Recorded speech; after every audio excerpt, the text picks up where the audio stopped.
ভাৰতক জোকাই লোৱাৰ মূল্য ভৰিব লাগিব চিৰবৈৰী পাকিস্তানে। আন্তঃৰাষ্ট্ৰীয় মুদ্ৰানীতিৰ এটাৰ ওপৰত আন এটা চৰ্ত পাকিস্তানৰ ওপৰত। চৰ্ত পূৰণ কৰিলেহে লাভ কৰিব ঋণ।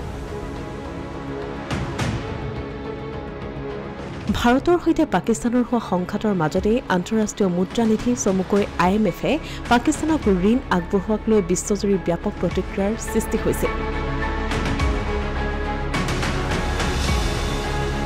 এনে পৰিস্থিতিৰ মাজতে আন্তঃৰাষ্ট্ৰীয় মুদ্ৰানীতিয়ে পাকিস্তানক বান্ধি দিলে কেইবাটাও চৰ্ত।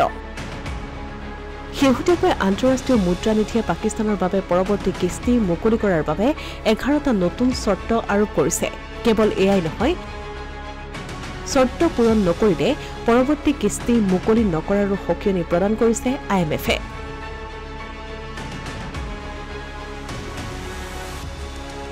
পাকিস্তানৰ ওপৰত জাৰি কৰা নতুন চৰ্তসমূহৰ ভিতৰত আছে 17.6 ট্ৰিলিয়ন পুঁজিৰ নতুন বাজেটত সংসদীয় অনুমোদন।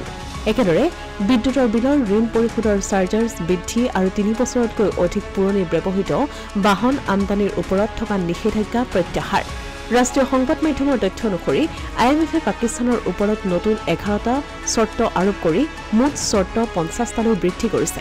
চৰ্ত অনুসৰি পাকিস্তানে সীমিত ৰাখিব লাগিব প্ৰতিৰক্ষা বাজেট। IMFৰ প্ৰতিবেদনত উন্নয়ন ব্যয়ৰ বাবে 1.07 ট্ৰিলিয়ন টকাকে ধৰি ফেডাৰেল বাজেটৰ মুঠ পৰিমাণ হৈছে 17.6 ট্ৰিলিয়ন টকা।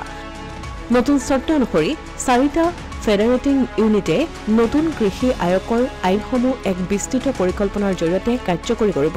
একেদৰে ৰিটাৰ্ণ প্ৰক্ৰিয়াকৰণ, কৰদাতা চিনাক্তকৰণ আৰু পঞ্জীয়নৰ বাবে এক কাৰ্যকৰী যোগসূত্ৰ স্থাপন আৰু উন্নয়ন পৰিকল্পনা আদি অন্তৰ্ভুক্ত কৰা হৈছে এই চৰ্তাৱলীত।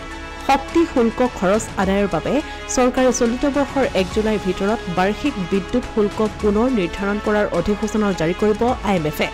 ভাৰতে কৰা প্ৰতিবাদ আৰু সীমা অতিক্ৰম কৰি ধন সন্ত্ৰাসবাদৰ বাবে ব্যৱহাৰ কৰা হ'ব বুলি উদ্বেগ প্ৰকাশ কৰাৰ পাছত IMFে পাকিস্তানৰ বাবে $1 বিলিয়ন বেইল আউটৰ সপক্ষে সিদ্ধান্ত লোৱাৰ পাছত এই সিদ্ধান্তৰ তথ্য প্ৰকাশ পাইছে।